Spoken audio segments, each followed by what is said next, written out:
안녕하세요. 통합의학 전문의 김진목입니다. 올해로 78세.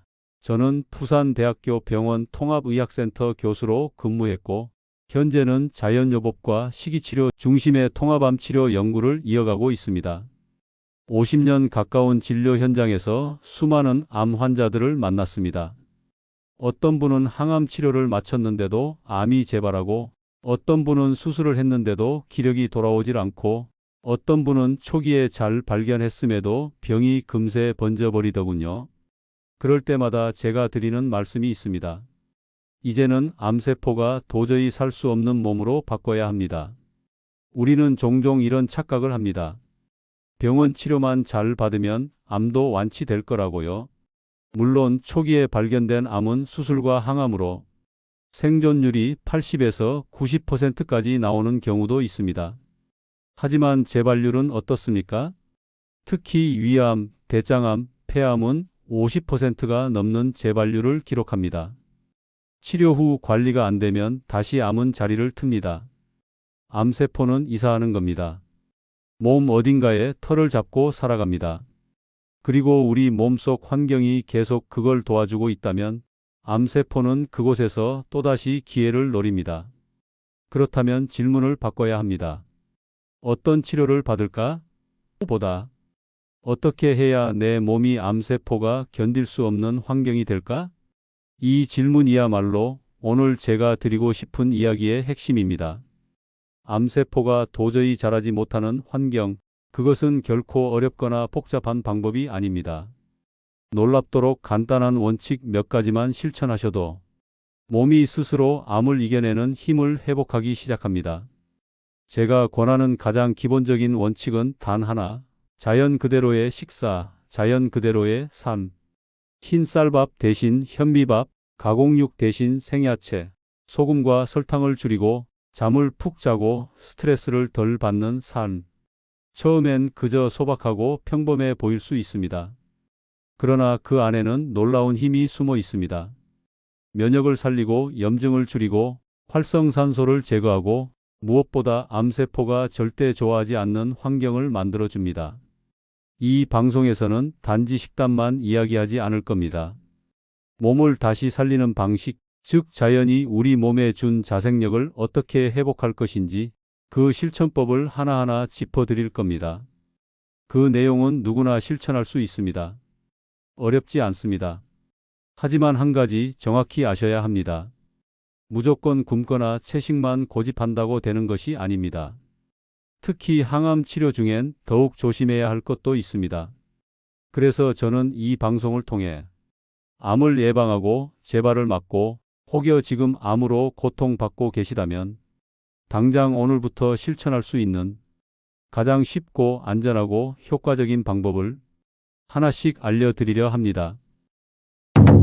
사람은 태어나서 평생 동안 수많은 세포를 만들어내고 또 없애며 살아갑니다.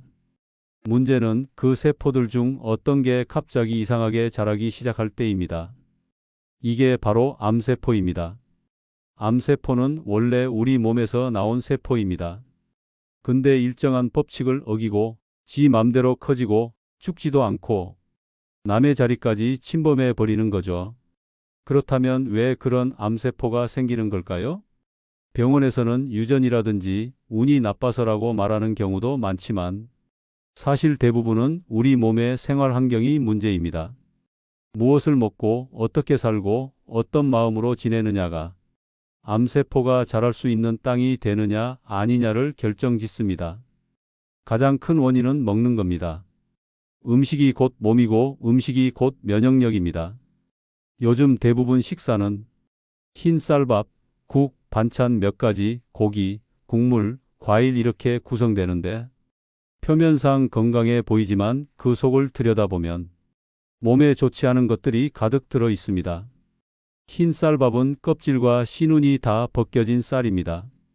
거기에 들어있던 좋은 성분, 예를 들어 몸의 찌꺼기를 쓸어내는 섬유질, 몸을 지키는 비타민, 미네랄 그런 것들이 도정되면서 거의 다 사라집니다. 결국 흰쌀은 먹으면 금방 소화되고 혈당이 훅 올라갑니다.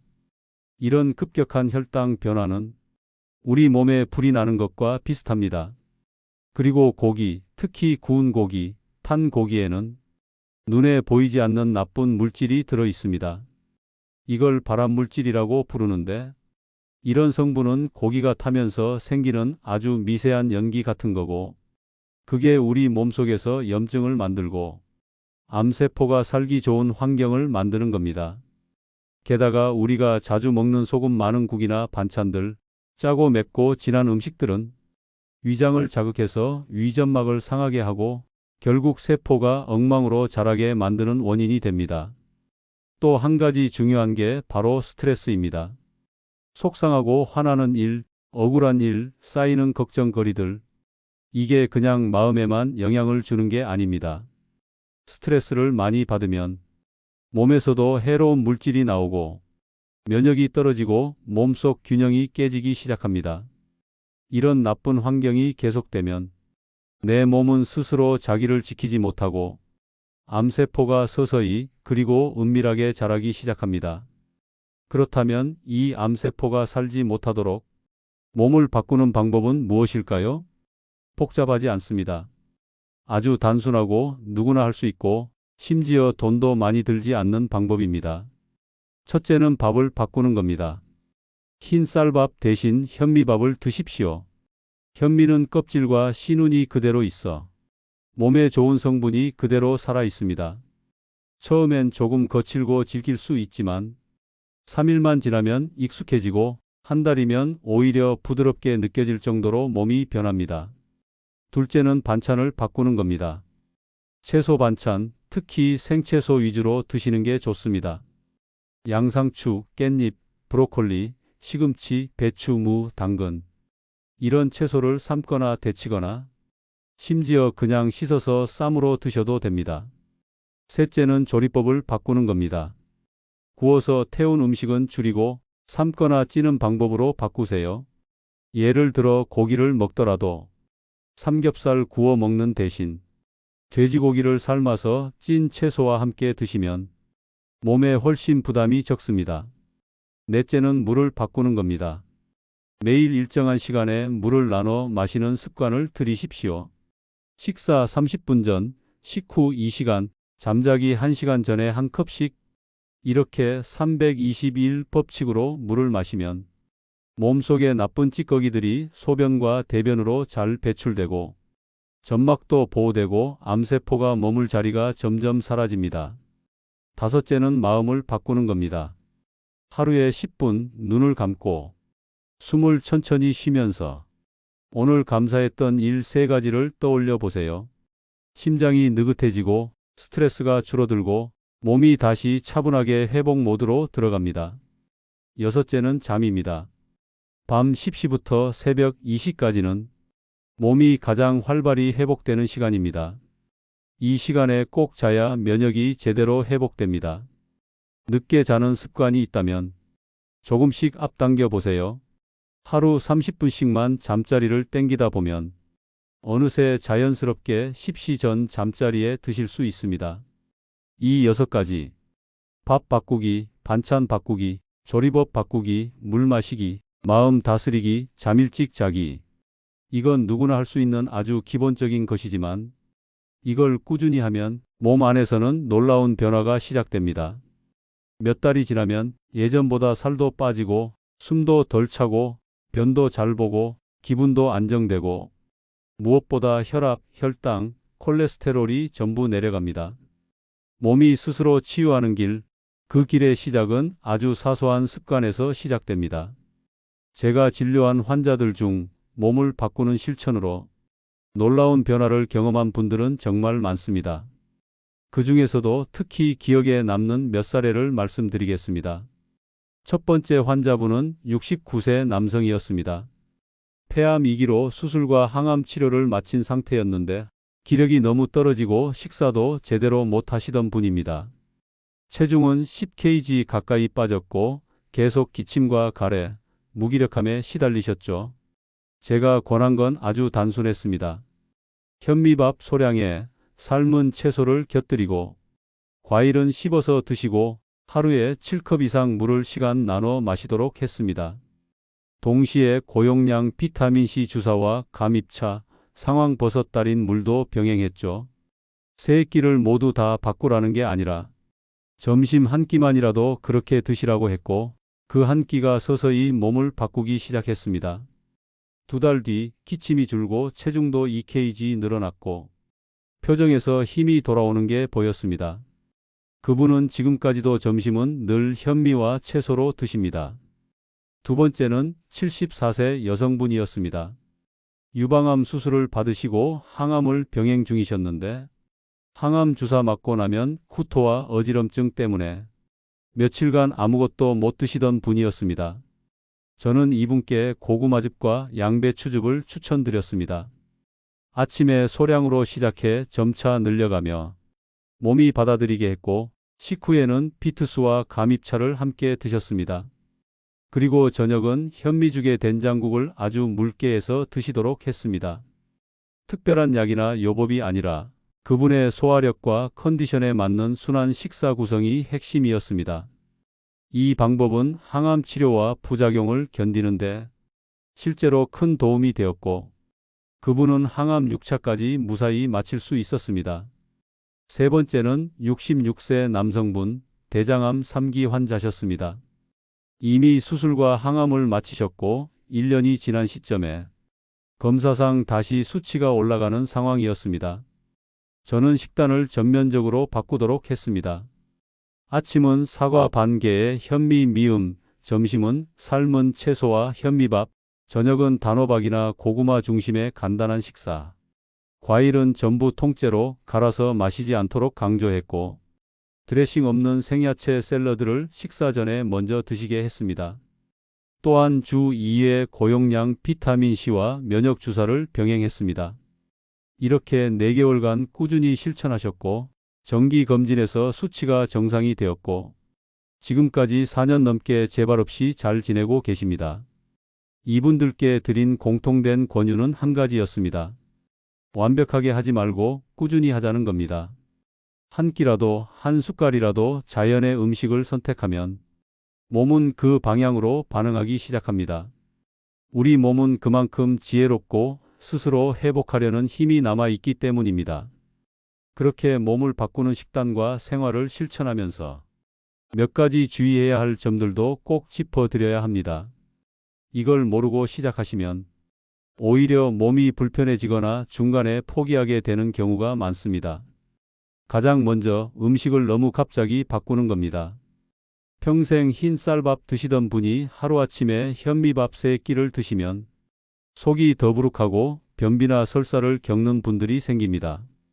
현미는 섬유질이 많기 때문에 소화기관이 약해진 분들이 갑자기 드시면 위장에 부담이 될 수 있습니다. 처음엔 반쌀밥처럼 섞어 드시다가 서서히 비율을 늘려가는 게 좋습니다. 또 한 가지는 야채입니다. 좋다고 하니까 한꺼번에 많은 채소를 한 끼에 몰아 드시기도 하는데 생채소는 위장이 약한 분들께 오히려 자극이 될 수 있습니다. 이럴 땐 살짝 데치거나 삶아서 드시는 게 좋고 특히 위염이나 소화 불량이 있는 분들은 찬 채소를 공복에 드시는 건 피하셔야 합니다. 그리고 과일은 무조건 좋다고 생각하시는 분들이 많습니다. 그런데 당이 많은 과일을 식후에 과하게 드시면 혈당이 급격히 오르면서 오히려 피로해지고 지방으로 전환되어 체중이 늘 수 있습니다. 또 믹서기에 갈아 마시는 과일 주스는 섬유질이 사라지고 당만 남아 흡수가 빨라져 혈당을 자극합니다. 반드시 통째로 꼭 씹어서 드셔야 합니다. 물도 마찬가지입니다. 물을 많이 마시는 건 좋지만 한 번에 23컵씩 벌컥벌컥 마시는 건 오히려 몸에 부담이 됩니다. 특히 심장이 약한 분들, 신장이 안 좋은 분들은 오히려 부종이 생기거나 심장이 답답하다고 느낄 수 있습니다. 그래서 시간 나눠서 한 컵씩 하루에 78컵 정도를 천천히 마시는 방식이 중요합니다. 또 한 가지 드레싱입니다. 샐러드가 좋다고 하니까 마요네즈나 시판 드레싱을 듬뿍 뿌려 드시는 분들이 계신데 그건 채소가 아니라 기름과 설탕을 먹는 겁니다. 드레싱을 꼭 써야 한다면 식초와 간장을 아주 소량만 쓰거나 가능하면 생으로 드시는 연습이 필요합니다. 마지막으로 가장 자주 하는 실수는 내가 지금 힘드니까 영양제를 많이 먹자는 생각입니다.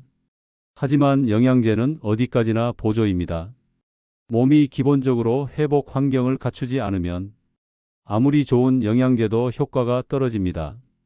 약과 치료는 반드시 병행하시되 기본은 언제나 음식과 생활에서 시작된다는 걸 기억하셔야 합니다. 암세포가 자라지 못하게 하려면 식사만 바꾸는 것으로는 부족합니다. 몸 전체의 흐름을 좋게 바꾸는 생활 습관이 함께 따라가야 비로소 몸이 균형을 찾고 면역이 제 역할을 할 수 있게 됩니다. 우선 중요한 건 햇빛입니다. 햇빛을 하루 20분이라도 쬐는 습관은 비타민 D 생성을 도와 면역력을 높여줍니다. 특히 아침 식시 전후의 햇살은 자극이 적고 뼈 건강에도 도움이 됩니다. 손등이나 얼굴, 목 정도만 노출해도 충분하니 가벼운 산책 겸 햇빛을 받아보는 시간을 매일 만들어 보시기 바랍니다. 다음은 호흡입니다. 평소 숨을 얕게 쉬는 분들이 많습니다. 특히 스트레스를 많이 받으면 숨이 목에서 끊기듯 짧아지기 쉽죠. 이럴 때는 하루에 몇 번 배를 천천히 불렸다 줄였다 하며 깊게 들이쉬고 길게 내쉬는 연습을 하십시오. 이 간단한 호흡만으로도 몸속 산소 공급이 늘고 림프순환이 좋아져 암세포가 싫어하는 환경이 됩니다. 그리고 자세도 중요합니다. 앉을 때는 등을 곧게 펴고 허리를 구부정하게 하지 마십시오. 자세가 무너지면 폐가 눌리고 호흡이 얕아지며 혈액순환도 나빠집니다. 거울 앞에서 어깨를 쫙 펴고 턱을 살짝 당기는 습관을 들이면 근육도 풀리고 머리도 맑아집니다. 실내 공기도 놓치기 쉬운 부분입니다. 창문을 하루 2번은 열어 환기시키는 습관을 들이십시오. 특히 겨울철 공기가 차다고 하루 종일 창문을 닫아두면 미세먼지, 곰팡이, 유해물질들이 방 안에 머물게 됩니다. 10분이라도 환기를 하면 그 공기만으로도 폐와 뇌가 가볍게 느껴질 수 있습니다. 그리고 감정 관리도 생활의 일부입니다. 무거운 걱정이나 억눌린 분노는 몸 안에서 염증을 만들고 면역을 약하게 만듭니다. 화를 참는 것보다 누군가에게 속마음을 나누는 것이 훨씬 건강에 좋습니다. 말 한마디, 눈빛 하나가 우리 몸의 자율신경을 안정시켜 줍니다. 마지막으로 하루 일과의 리듬을 만들면 몸이 놀랍도록 평온해집니다. 기상시간, 식사시간, 취침시간을 매일 비슷하게 유지해 보십시오. 몸은 일정한 리듬을 가장 좋아하고 그 리듬 속에서 회복과 면역은 더욱 강해집니다. 우리 몸을 암세포가 살 수 없는 환경으로 바꾸는 데 있어 세계의학계도 다양한 연구 결과를 발표하고 있습니다. 미국 국립암연구소 NCI는 암 발생의 35% 이상이 잘못된 식사와 생활 습관에서 비롯된다고 보고했으며 세계보건기구 WHO 역시 암의 90%는 후천적 요인, 그중 식습관과 환경이 핵심이라고 명시했습니다. 의학저널 더 랜셋 안칼러지에 실린 연구에서는 걷기와 햇빛 노출만으로도 유방암 생존자의 재발률이 유의미하게 줄어들었고, 또 다른 논문에선 하루 수면 시간이 일정하고 충분한 사람일수록 NK세포라 불리는 면역세포의 활동이 증가해 암세포 감시 기능이 더 활성화된다고 밝혔습니다. 하버드 의과대학 연구진은 통곡물 섭취가 대장암 예방에 기여하며 식물 기반 식단이 장내 미생물 균형을 개선시켜 면역력과 항염 작용에 직접적인 영향을 준다고 밝혔고, 일본 국립암센터에서는 비타민 D 수치가 충분한 사람일수록 췌장암, 대장암, 전립선암의 위험도가 낮아진다는 장기 추적 연구 결과도 발표했습니다. 이러한 과학적 연구들은 생활 속 실천이 결코 가벼운 일이 아님을 말해주고 있습니다. 몸은 정직합니다. 내가 어떻게 살았는지를 시간이 지나 꼭 보여줍니다. 지금부터라도 달라진다면 그 결과도 반드시 달라질 수 있습니다. 오늘의 작은 실천이 내일의 건강한 기적을 만듭니다. 이 말처럼 여러분의 하루가 더 맑고 가벼워지길 진심으로 바랍니다. 앞으로도 건강하게 오래 살고 싶은 분들께 도움이 되는 이야기 계속 전해드릴 예정입니다. 장수의 힘 채널 구독과 좋아요 눌러주시고 함께 건강한 인생을 이어가길 바랍니다.